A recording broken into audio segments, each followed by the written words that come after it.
सुदेहा के यहाँ संतान नहीं थी, घोषमा के यहाँ संतान हुई। सुधर्म ने घोषमा का बेटा सुदेहा को दे दिया। सुदेहा ने पाल पोस कर बड़ा करा, बच्चे का विवाह हो गया। विवाह हुआ, उस बालक को जैसे विवाह हुआ, अब बहू को मालूम पड़ा मेरी सही सास तो घोषमा है, सुदेहा तो मेरी सौतेली सास है। बहू घोषमा को पूछने लगी, सुदेहा को गुस्सा आया, उसने अपने बेटे के शरीर के टुकड़े टुकड़े कटकर एक कपड़े में बांध लिए, तालाब में फेंक दिए। घोषमा रोज प्रतिदिन एक शंकर जी का शिवलिंग सोमवार को बनाती थी, तालाब में विसर्जन करने जाती थी। विसर्जन करने गई, मन में आया मैंने बेटे का दर्शन नहीं करा। तैरता हुआ बेटा 3 दिन बाद भी वापिस निकल कर आ गया। घोषमा के बेटे को भगवान ने जीवित करा तो शिव जी का नाम कृष्णेश्वर महादेव हो गया। ये 12 ज्योतिर्लिंग की कथा श्रवण कर कर भगवान शिव अपनी धर्मपत्नी माता पार्वती के साथ शिव महापुराण की पोथी पर बेलपत्र समर्पित करते हैं। हमारे यजमान श्री झवर जी बेलपत्र समर्पित करने पधार रहे हैं। भगवान शिव की पोथी पर बेलपत्र दिया और भगवान तुमरुका जी ने भगवान शिव से वर मांगा, हे भोलेनाथ, आपकी यह बेलपत्र जो शिव पोथी को समर्पित हुई है, यही बेलपत्र जीव का कल्याण करे, जगत का उद्धार करे। भगवान ने बेलपत्र शिव पोथी को समर्पित करी। जोरदार ताली बजाएं। आप सबकी ओर से झवर जी ने, मुख्य मनोरथी ने, यह बेलपत्र शिव पोथी को समर्पित कर लिया। चारों तरफ सुख समाहित हुआ, आनंद स्थापित हुआ। 12 ज्योतिर्लिंग की कथा के बाद वेदव्यास जी महाराज तुमरुका के चरित्र को लिखते हैं। तुमरुका जी महाराज ने जो कथा सुनाई, चंचुला देवी उस पति के लोक को गई, पति प्रेत योनि से छूट गया। भगवान शिव ने बेलपत्र पोथी पर देकर कहा, तुमरुका जी, जीवन में जो एक बार शिव महापुराण की कथा को श्रवण कर लेगा, उसके मन के मनवांछित फल पूर्ण होंगे। ये मेरे मस्तक की बेलपत्र, शिव पोथी पर चढ़ी हुई बेलपत्र अपने घर की अलमारी में, तिजोरी में जो रखेगा, वो जीव का धन धान्य बढ़ेगा, वैभव प्रतिष्ठा बढ़ेगी। ऐसा भाव रखकर भगवान शिव ने बेलपत्र पोथी पर दी। जीवन में मौका मिले, दुनिया चाहे कुछ भी कहे, आप अलमस्त होकर शिव की कथा का रसपान करो और अपने जीवन को धन्य बनाओ। 12 ज्योतिर्लिंग की कथा का स्मरण कराया। भगवान शिव ने अपनी जटा से बेलपत्र को उठाकर अपने हाथ में लिया है और भगवान शंकर स्वयं बेलपत्र को हाथ में रखकर 12 ज्योतिर्लिंग की कथा को श्रवण कर रहे हैं। भगवान शिव ने बेलपत्र को हाथ में लेकर 12 ज्योतिर्लिंग की कथा का स्मरण कराते हुए पूछा। भगवान शिव कहते हैं, तुमरुका जी, आपने संपूर्ण शिव महापुराण की कथा कही, दुर्वासा बाबा का स्मरण कराया। भगवान दुर्वासा ऋषि ने बारंबार राम और कृष्ण की परीक्षा ली। उस रूप में आप स्वयं शिव अवतरित हुए। प्रभु, एक काम करिए, अब आप हमें जो भगवान शंकर पृथ्वी पर अवतरित हुए 12 जगह पर, उस कथा को श्रवण करा दीजिए। भगवान भूत भावन भगवान शंकर ने जैसे ही कहा तो तुमरुका जी ने कहा, हे भोलेनाथ, ये 12 स्थान आपके द्वारा प्रकट किए हुए हैं। इन 12 जगह पर अगर जीव किसी भी एक स्थान पर भगवान शंकर की शिव महापुराण की कथा को श्रवण करेगा, उसका जीवन फिर बार बार जन्म और मरण से छूटकर वह भगवान के ही धाम को चला जाए। आज भी नियम है, 12 ज्योतिर्लिंग में से किसी भी एक ज्योतिर्लिंग पर शिव महापुराण की कथा का स्मरण कभी कहीं हो रहा हो, सुन लीजिएगा। जीवन में कभी मौका नहीं। भगवत तत्व को धारण किया। आगे वर्णन करते हुए पहले ज्योतिर्लिंग में सोमनाथ जी का वर्णन किया। सोमेश्वर महादेव भगवान दक्ष प्रजापति ने अपनी 27 कन्या चंद्रदेव को भी आई। कितनी कन्या? 27। पर चंद्रदेव एक रोहिणी नाम की कन्या थी, उसको बहुत प्रेम करते थे। रोहिणी नाम की कन्या को अधिक स्नेह करते, बाकी की कन्याओं को देखते तक नहीं। सारी कन्या मिलकर अपने पिताजी के पास में जाकर कहती हैं, पिताजी, तुम्हारा जमाई केवल एक बेटी को चाहता है, बाकी का किसी को नहीं। चंद्रदेव को बुलाकर दक्ष प्रजापति ने समझाया, नहीं माने। फिर समझाया, फिर भी नहीं माने। बार बार समझाने पर चंद्र ना समझे, क्योंकि अहंकार में फूले हुए थे। किसी को काया का, किसी को सत्ता का, किसी को माया का, धन का, वैभव का अभिमान रहता है। और ध्यान देना, कुर्सी पर हो तो लोग तुम्हें पूछ रहे हैं, कुर्सी से नीचे हुए तो कोई किसी को नहीं पूछता। कुर्सी पर बैठने पर इसका मान छोड़ दो कि मैं इस पद पर हूँ, मैं इस जगह पर हूँ, मैं इस स्थान पर हूँ, उसका कोई तात्विक सुख नहीं, उसका कोई तात्विक सुख नहीं। आमदार की कुर्सी पर, खासदार की कुर्सी पर, विधायक की कुर्सी पर, सांसद की कुर्सी पर, आदि के जितनी कुर्सियां हुई हैं, जितने पद हुए हैं, चाहे सीएम पीएम जितने भी पद होते हैं, अध्यक्ष उपाध्यक्ष आदि जितने भी पद होते हैं, उन पद पर जो बैठा है उस कुर्सी की महत्वता है। जब वो उतर जाता है तब उसको कोई नहीं पूछता। इसलिए शास्त्र कह रहा है, शिव महापुराण कहती है, अपने पद पर रहो तो अभिमान से विमुख होकर सत्कर्म करते रहो। कुछ काम ऐसा कर जाओ कि जिंदगी भर लोग याद रखें कि ये कार्य अन्नपूर्णा क्षेत्र महेश्वरी महिला मंडल ने करा है। लोग याद रखें, अपनी कुर्सी पर रहकर उस कुर्सी का सदुपयोग करिए, अभिमत्ता में नहीं, अहंकार में नहीं। अहंकार रखकर अगर हम कोई कर्म करेंगे तो लोग बाद में कहें, हाँ होता रहता, उतरेगा, दूसरा बन जाएगा, फिर उतरेगा, तीसरा बन जाएगा, कौन गिन रहा है? पर पद की प्रतिष्ठा को बनाइए। शंकर सबसे ऊंची कुर्सी पर बैठते हैं, देवों का भी देव, महादेव की कुर्सी है। उसके बाद भी कभी शंकर ने किसी से आशा नहीं रखी कि मुझे प्रणाम किया जाए। ससुर ने श्राप दिया, तू शमशान में रहेगा। बाबा भोलेनाथ खूब नाचे कि मेरा ससुर ने मेरा भला सोचा। क्या सोचा? भला। मेरा प्लाट शमशान में दिलाया जहां कोई कब्जा ही नहीं करेगा। कितने प्रसन्न है, कहे दुनिया।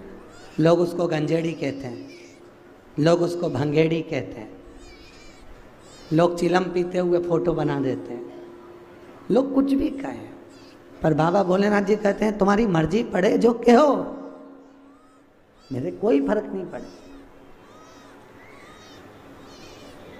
चंद्रदेव को समझाया, नहीं माने।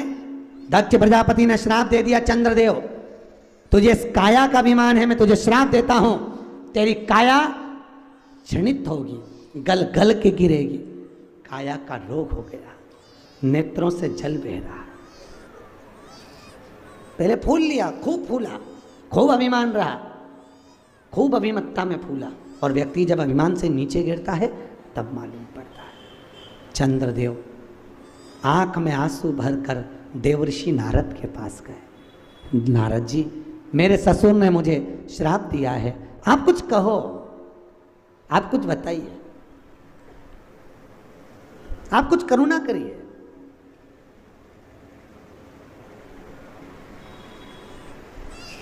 और जहां अभिमत्ता चली जाती है वहां भगवान स्वयं साथ निभाता, स्वयं। यहीं उषा नगर में श्री रूप नारायण जी मंत्री जी ने श्रीमद् भागवत कथा कराई थी। याद है आपको? कौन कौन आया था? आपको ध्यान में होगा, आए थे। रूप नारायण मंत्री जी ने कथा कराई। ठंड का समय, इतना पानी, इतना पानी, इतना पानी, इतनी ठंड।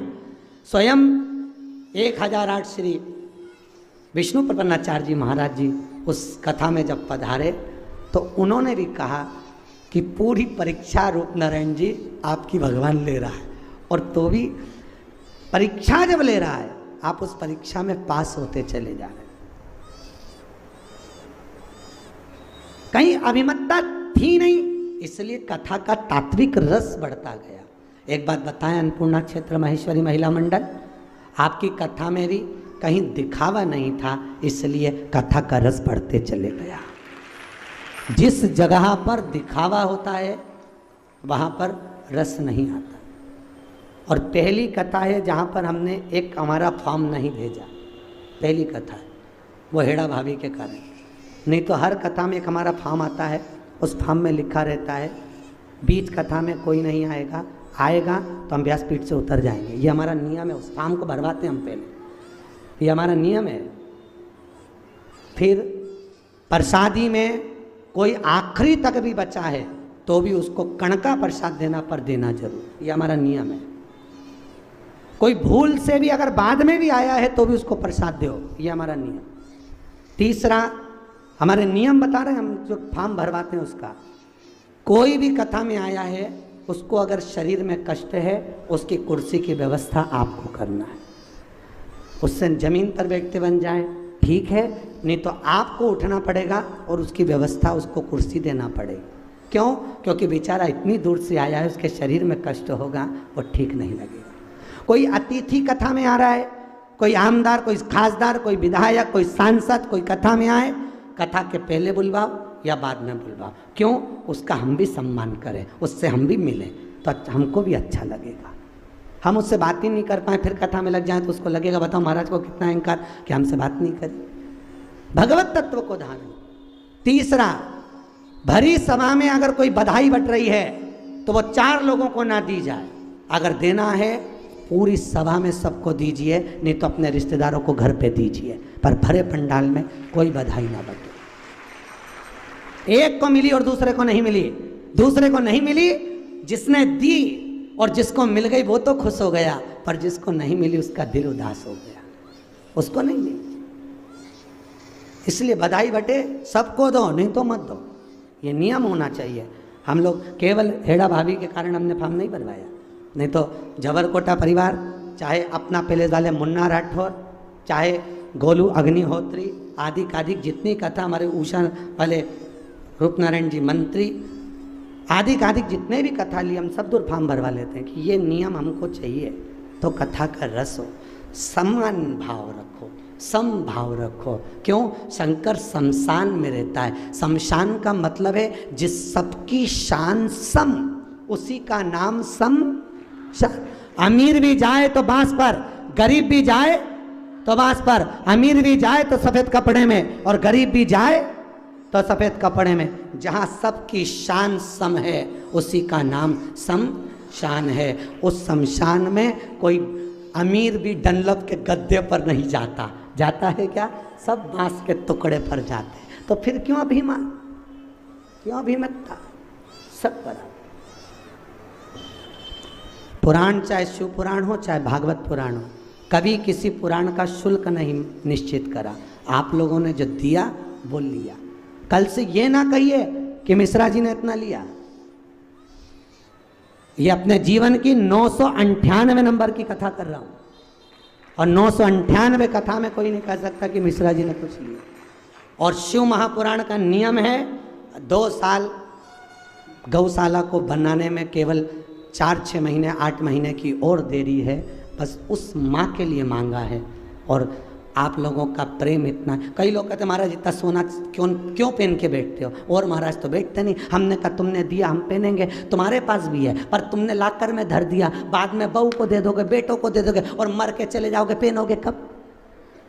बस अंतर इतना है, हमको दिया इसलिए हमने, आपके पास भी है। और दुनिया में ऐसा कोई कथाकार नहीं जिसके पास सोना चांदी नहीं हो, खूब है पर नहीं पहनता, फिर भी गरीबड़ा बन करके हमारे पास तो कुछ नहीं, आप तो दो, तो खूब दिया।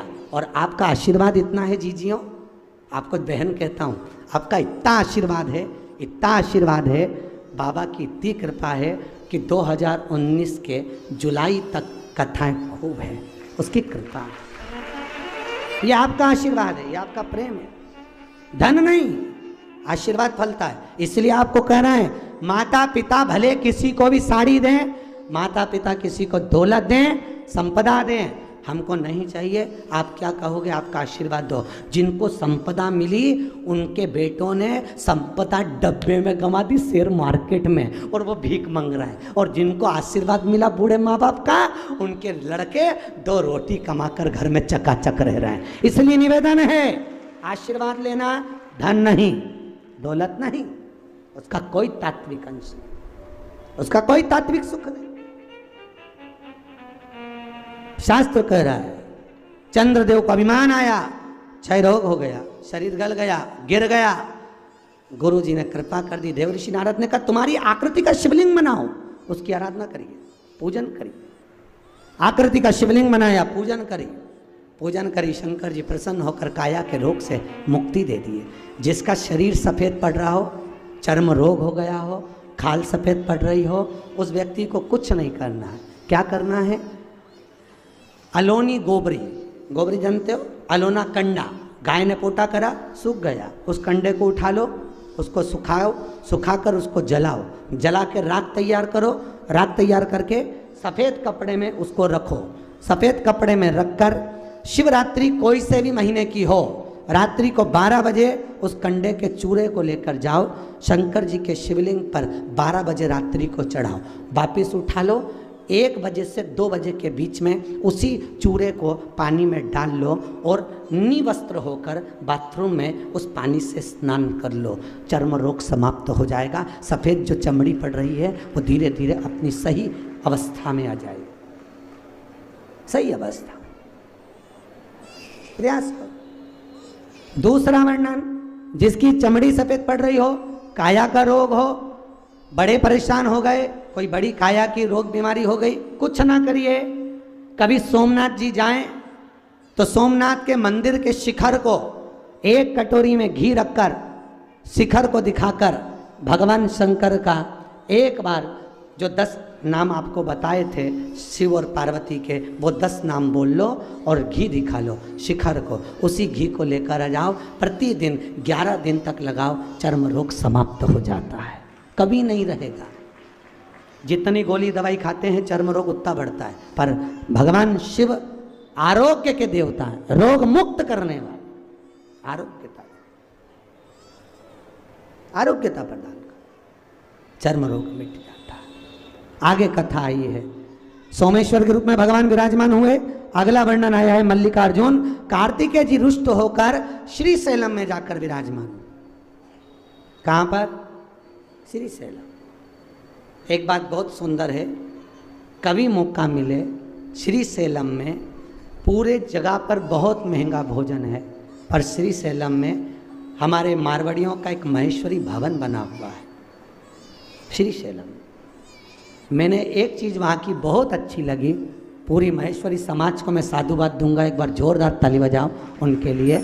मेरे को वहाँ एक बात बहुत अच्छी लगी, जब हम शिव पुराण करने श्रीशैलम गए तो हैदराबाद की महेश्वरी समाज द्वारा वहाँ शैलम में कथा थी, वहाँ हमने देखा कि प्रतिदिन वहाँ पर भोजन बनता है और भोजन बनकर वो भोजन बड़े बड़े कड़ाहों में बनकर पूरे श्रीशैलम में जहाँ गरीब लोग बैठे होते हैं, जिनको भोजन की ज़रूरत होती है, रेलवे स्टेशन पर, बस स्टैंड पर कोई यात्री जा रहा है, उसको भोजन नहीं मिला, वहाँ महेश्वरी समाज उनको भोजन देती है।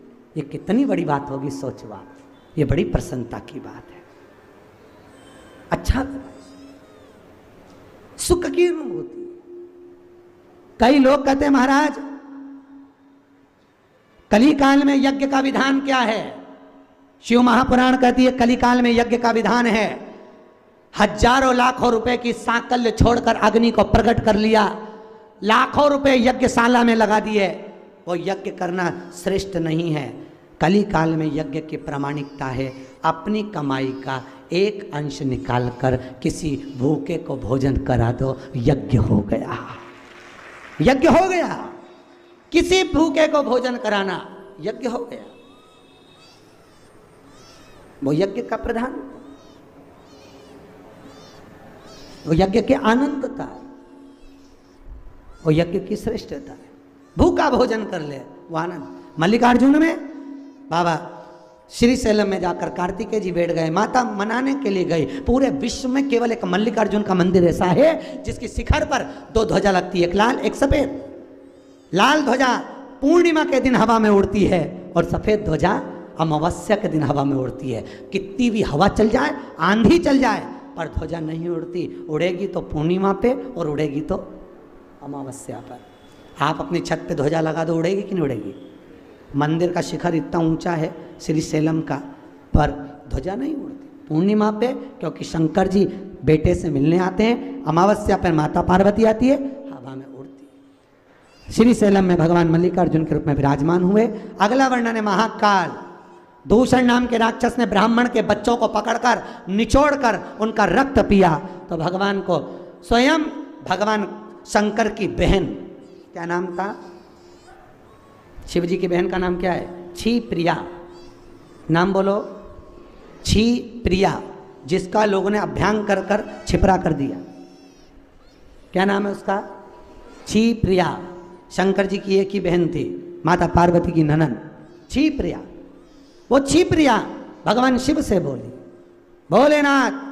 शिव जी ने बोला क्या बात है बहन, क्या हो गया ये तो बता। अरे प्रभु, ये दूषण नाम का राक्षस ब्राह्मणों के बच्चों को मार रहा है, आप कुछ करो। भगवान शंकर ने कहा मैं नहीं कर सकता कुछ भी, पर तू कर सकती है छिप्रिया। छिप्रिया ने कहा भैया बोल क्या करना है?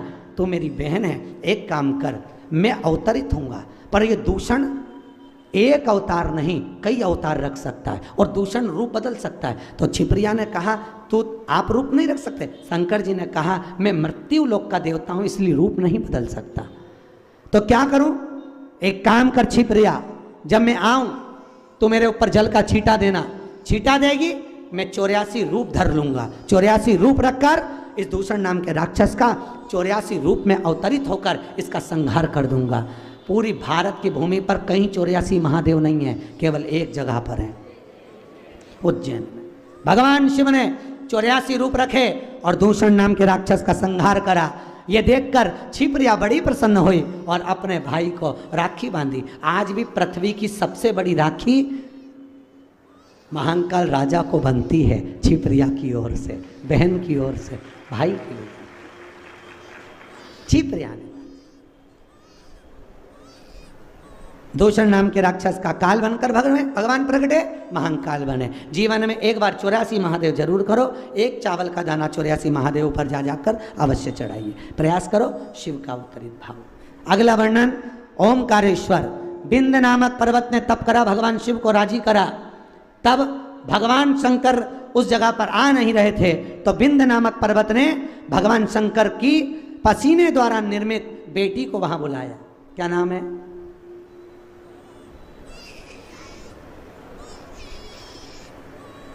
अरे शिव जी की एक बेटी जिसको मान्यता नहीं मिली थी पर गुप्त रूप से बेटी थी, क्या नाम था? अशोक सुंदरी तो पुत्री है, वो तो गोदी में रहती है। अरे यार इतनी बार आप लोग स्नान कर रहे हो। नर्मदा,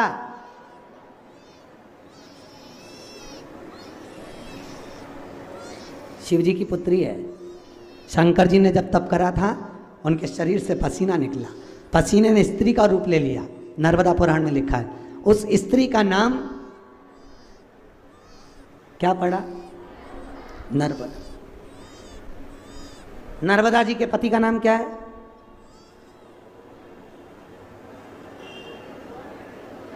है? कुंवारी है। अगर नर्मदा कुंवारी होती तो उसमें पुरुष नहा सकता था? बोलिए जल्दी। अगर नर्मदा कुंवारी होती, हमारे यहाँ तो बेटी बड़ी हो जाती है तो माँ उस बेटी को अलग सुलाती है, बाप के साथ नहीं सुलाती। तो क्या नर्मदा कुंवारी रहती तो कोई पुरुष उसमें स्नान कर सकता था? नहीं। नर्मदा कुंवारी रहती तो पुरुष नहीं नहाता। नर्मदा जी का विवाह राजा पुरुकुस के साथ हुआ था। नर्मदा जी के पति का नाम है राजा पुरुकुस। क्या नाम है? राजा पुरुकुस। नर्मदा जहाँ से निकली अमरकंटक से, वहाँ से 5 गांव तक नर्मदा कुंवारी है। उसके बाद नर्मदा जी का विवाह राजा पुरुकुस के साथ हो गया। राजा पुरुकुस। अब भगवान शिव की पुत्री नर्मदा जी को बुलाया है विंध्य पर्वत में, वहाँ बैठकर तप किया। शिव जी वहाँ पर आ गए और ओमकारेश्वर के रूप में बाबा भोलेनाथ वहाँ विराजमान हो गए। ओमकारेश्वर भगवान की। अगला वर्णन आया श्री केदारनाथ। आपको तो 2 कथा तो बताई दी। शिव जी का सिर कटा था, यहाँ केदारेश्वर के रूप में रहे। एक कथा बताई थी बद्रीनाथ छोड़कर भगवान केदार में आए। तीसरी कथा नर नारायण पर्वत ने तप करा, शिव जी उनके उद्धार के लिए वहाँ पर विराजमान हुए। केदारेश्वर के रूप में बैठे। केदारनाथ भगवान की। अगला वर्णन आया भीमाशंकर, कुंभकर्ण की धर्म पत्नी करकटी का पुत्र भीम। क्या नाम था? भीम। जिस भीम ने ब्राह्मण आदिकों के यज्ञ नष्ट करे, शिव जी ने आकर भीम का संहार करा। शिव जी का नाम भीमा शंकर हो। अगला वर्णन आया है काशी विश्वनाथ। पूरी पृथ्वी पर 2 ज्योतिर्लिंग ऐसे हैं जिसको स्वयं देवताओं ने बनाया। एक रामेश्वर का राम जी ने बनाया, एक काशी का शनि महाराज ने बनाया। किसने बनाया? शनि महाराज। जिसको शनि लग जाए, ढैया लग जाए, 7.5 लग जाए, बहुत परेशान हो, कहीं जाने की जरूरत नहीं है। एक काजल की डिब्बी हाथ में लो, काशी विश्वनाथ का नाम लो और काजल की डिब्बी को एकांत में जाकर खड्डे में दबा दो, शनि उससे दूर रहेगा। दुनिया के लोगों को शनि लगता है, शनि को शंकर लगता है। शनि को शंकर लग जाए। जब शनि सब दूर से हार गया, तब माता पार्वती के पास गया, मां मेरे को लोग अब शब्द कह रहे हैं, मां बचा ले। माता पार्वती ने कहा काशी में जाकर गंगा के तट पर शंकर जी का शिवलिंग का निर्माण कर कर तू पूजन करेगा तो शनि तेरे प्राण बच जाएंगे। शनि के प्राणों को शिव ने बचाया है। तो आज भी काशी विश्वनाथ का दर्शन करने जाओ तो वहाँ गंगा जी में अगर काजल की डिब्बी को बहा दिया जाता है तो व्यक्ति के शरीर के पूरे रोग समाप्त हो जाते हैं। काजल की डिब्बी मात्र गंगा में बहाने पर। कहाँ? काशी में, हरिद्वार में नहीं, ना इलाहाबाद में, काशी में। काशी विश्व। अगला वर्णन आया है काशी विश्वनाथ मनु शत्रुपा ने तप कर कर भगवान शिव का आनंद सुख पाया। अगला वर्णन है त्र्यंबकेश्वर। गौतम बाबा पर गौ हत्या का दोष लगा। अहिल्या माता ने भगवान ब्रह्मा विष्णु महेश को बुलाया। 3 छोटे छोटे से शिवलिंग एक खड्डे में, उसमें से पानी निकलता रहता है। ऐसे त्र्यंबकेश्वर के रूप में बाबा विराजमान होकर गौतम बाबा का कल्याण करें। अगला वर्णन यहीं पे बने सारे 12 ज्योतिर्लिंग, देखते हैं ना कौन कौन से यहाँ, उनका दर्शन करते जाओ। अगला वर्णन है श्री वैद्यनाथ। रावण भगवान शिव को लेकर जा रहा था और रावण शिव को ले जाते समय भगवान गणेश जी बालक का रूप रख कर आए। रावण के हाथ से शिवलिंग लिया। लघु शंका लगने पर रावण ने पृथ्वी पर उस बालक को दिया, बालक ने नीचे रख दिया। वैद्यनाथ जी उठे नहीं, रावण हार कर चले गया। वैद्यनाथ के रूप में शिव जी विराजमान हो गए। अगला वर्णन है नागेश्वर। दारुक नाम के राक्षस का संहार करने के लिए भगवान शिव यहाँ पधारे और नागेश्वर के रूप में विराजमान हुए। जिसको स्वप्न में सांप दिखते हों उसको पान के पत्ते पर चांदी का नाग रखकर अपने ऊपर से उतार कर पीपल के पेड़ के नीचे रख देना चाहिए, सर्प दिखना बंद हो जाते हैं। नागेश्वर ज्योतिर्लिंग। अगला वर्णन है रामेश्वर। भगवान राम जी महाराज ने शंकर भगवान की स्थापना करी, रामेश्वर ज्योतिर्लिंग की स्थापना हुई है। तब सेतु पर चढ़ाई करिए। फिर अगला वर्णन है कृष्णेश्वर।